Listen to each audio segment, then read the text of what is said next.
रविंद्र कौशिक नाम तो सुना होगा। शक्ल बदलने में माहिर रविंद्र कौशिक उर्फ नबी अहमद शाकिर। नहीं सुना तो चलो हम सुनाते हैं। श्री गंगानगर में एक हिंदू पंडित के घर पैदा हुआ भारत का ब्लैक टाइगर, जिसका नाम रखा गया रविंद्र। रविंद्र नाटक एक्टिंग करने का बड़ा शौकीन था। उसको रूप बदलकर बहरूपिया बनने में महारत हासिल थी, पर इस होनहार कलाकार की किस्मत भी भगवान ने कुछ अलग ही लिख रखी थी। वह यूं कि रविंद्र की एक्टिंग देखकर लखनऊ के एक सेठ ने रविंद्र को लखनऊ बुलाया, जहां उन्होंने देश प्रेम का रोल अदा किया। उस किरदार में रविंद्र भारतीय सैनिक बने थे, जो चीन में पकड़े गए और एक कैदी के दर्द को एक्टिंग के जरिए बता रहे थे। लोगों को ये एक्टिंग बिल्कुल सच की तरह लग रही थी। उसी भीड़ में एक रो का अधिकारी ये नाटक देख रहा था। उसने रविंद्र को कहा, मेरे लिए काम करोगे? उसने रविंद्र को काम तो नहीं बताया, पर इतना कहा कि बहरूपिया बनकर मुसलमान की एक्टिंग करनी पड़ेगी। रविंद्र ने कहा, क्यों नहीं। रविंद्र के हामी भरने के बाद रो द्वारा उसे एक गुप्त स्थान पर ले जाया गया। फिर रविंद्र की 2 सालों तक ट्रेनिंग चली और यह भी देखा गया कि रविंद्र में देश प्रेम और धर्म के प्रति कितनी आस्था है। ऐसा इसलिए किया जाता है कि कहीं मुस्लिम देश में कोई एजेंट पकड़ा जाए तो वो किस हद तक मुंह खोल सकता है। रविंद्र हर परीक्षा में पास हुआ। रविंद्र ने रो के अधिकारियों को खुश कर दिया था। आखिर में रविंद्र के इम्तिहान का दिन आ ही गया। रो के एक बड़े अधिकारी ने रविंद्र को बोला, पाकिस्तान जाओगे? रविंद्र ने कहा, हाँ, जैसा आपका आदेश। रो एजेंट ने कहा, तुम जासूस बन के पाकिस्तान जाओगे। मर गए तो तुम जानो और तुम्हारा काम, पकड़े गए तो हम आपके हैं कौन वाली बात होगी। मतलब हम तुम्हें पहचानेंगे नहीं। रविंद्र ने कहा, मुझे खुद पर पूरा भरोसा है। कोई मेरी रूप बदलने की कला को आज तक नहीं पकड़ पाया। इतना ही रो के अधिकारियों को सुनना था। फिर रविंद्र का बाकायदा खतना भी करवाया गया। उसको हर दिन 5 बार मुस्लिम की तरह नमाज पढ़ने की ट्रेनिंग दी गई। उसको पूरा मुसलमान बनाया गया। उसको उर्दू सिखाई गई। उसको कुछ दिन मुसलमानों के साथ भी रखा गया। उसको कहा गया कि इस बारे में किसी को मत बताना, यहाँ तक कि अपने घर में अपनी माँ को भी मत बताना, और तुम्हारे घर में तुम्हारे काम के बदले पैसे हम पहुंचा दिया करेंगे। तो रविंद्र ने अपने घर पर यही बताया कि उसकी दुबई में नौकरी लग गई और वह दुबई में रहकर ही कमाएगा और उनके पास पैसे भेजा करेगा। परिवार ने राजी खुशी उसको विदा कर दिया। फिर उसको सेना द्वारा भारतीय सीमा पार करवाकर पाकिस्तान भेज दिया गया, जहां रविंद्र को अब अपनी पूरी जिंदगी बितानी थी। रविंद्र ने पाकिस्तान जाकर सबसे पहले अपना शिनाख्ती कार्ड बनवाया और कराची के एक कॉलेज में LLB की डिग्री ले ली। फिर एक दिन रविंद्र ने अखबार में पाकिस्तानी सेना भर्ती का इश्तिहार देखा। रविंद्र ने मौके का फायदा उठाते हुए फॉर्म भर दिया और भगवान की दया से उसमें वह सफल हो गए और इस तरह रविंद्र पाक आर्मी में एक सिपाही बन गए थे। कहा जाता है कि रविंद्र उर्फ नबी अहमद शाकिर ने पाकिस्तानी सेना को अपने काम से इतना खुश कर दिया था कि सेना में वह मेजर के पद तक पहुंच गए थे। पाकिस्तान में मेजर का पद काफी ओहदा रखता है और अंत में उन्होंने अपने सीनियर अधिकारी जखीबर शेख की बेटी फातिमा से शादी कर ली। फातिमा से रविंद्र दिल से प्यार करते थे, पर रविंद्र ने फातिमा को कभी नहीं बताया कि वो उसके देश की जासूसी कर रहा है और वो एक भारतीय हिंदू है और मुसलमान बन के उससे शादी की।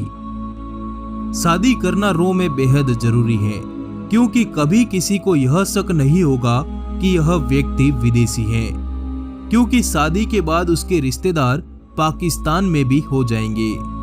तो ऐसा ही रविंद्र ने भी किया। वो भारत को कई महत्वपूर्ण सूचनाएं पाकिस्तान से लगातार भेज रहा था। इधर रो के अधिकारी खुश उधर पाकिस्तान में पाकिस्तानी सेना उसके काम से खुश।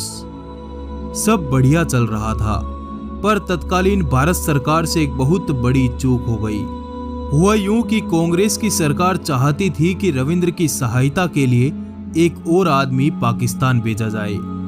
रविंद्र से जब इसके बारे में पूछा गया तो रविंद्र ने कहा, मुझे किसी की जरूरत नहीं है, मैं अकेला ही काम कर लूंगा।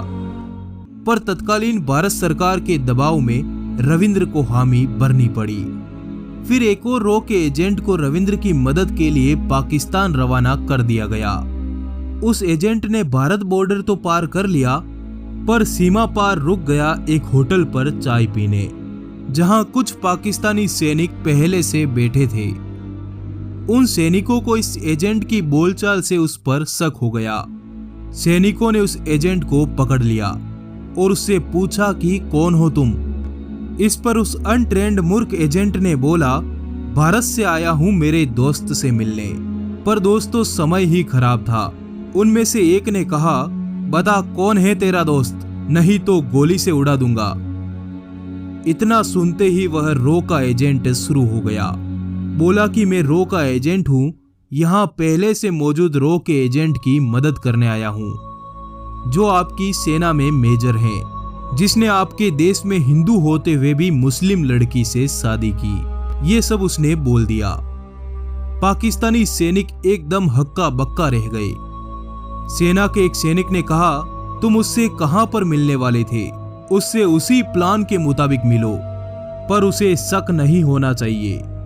प्लान के मुताबिक सुबह उसने रविंद्र को जिन्ना उद्यान में बुलाया। रविंद्र समय पर पहुंच गए। दोनों ने हाथ मिलाया और चाय ऑर्डर की ही थी कि पहले से ताक में बैठे पाक सैनिकों ने रविंद्र को दबोच लिया। कहा जाता है कि रविंद्र को उस एजेंट पर इतना गुस्सा आया कि रविंद्र ने उसको वहीं पर पीटना शुरू कर दिया। खैर, रविंद्र को पकड़कर डाल दिया गया पाकिस्तान की अंडरग्राउंड जेल में, जहां न सूरज की रोशनी थी न ही चांद की ठंडक थी, तो बस गुमनामी।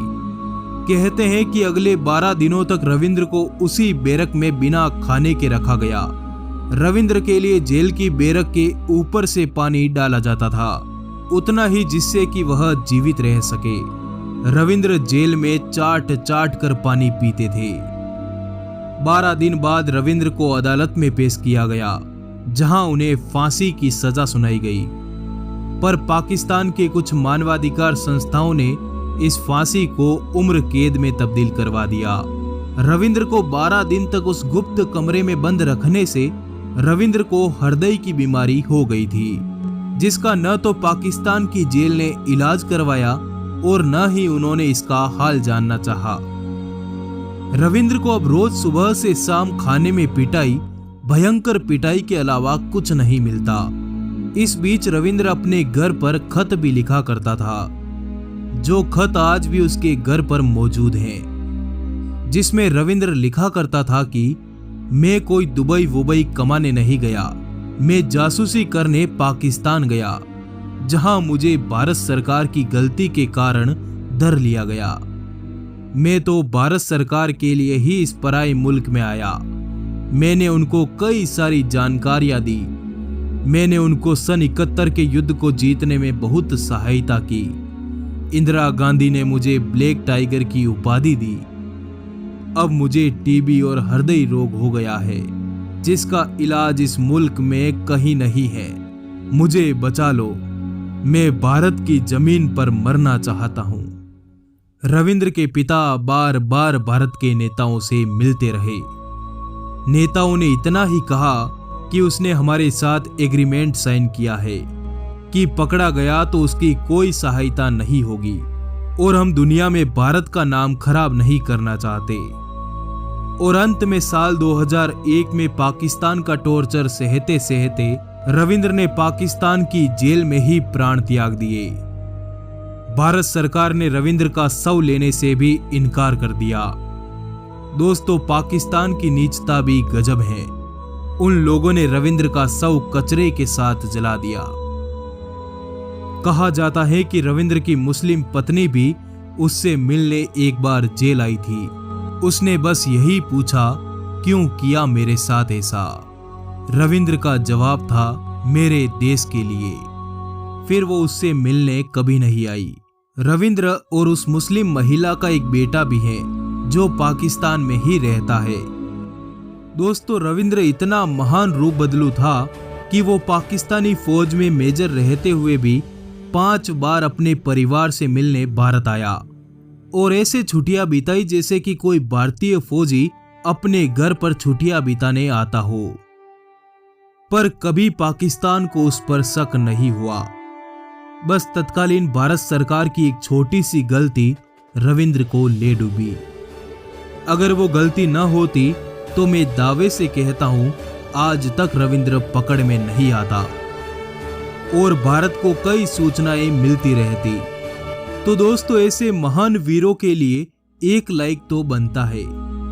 चलिए मैं चलता हूं। इस वीडियो को आप अधिक से अधिक लोगों तक शेयर जरूर करिएगा। तो धन्यवाद दोस्तों, एक नए वीडियो में फिर मुलाकात होगी। धन्यवाद, जुड़े रहिए।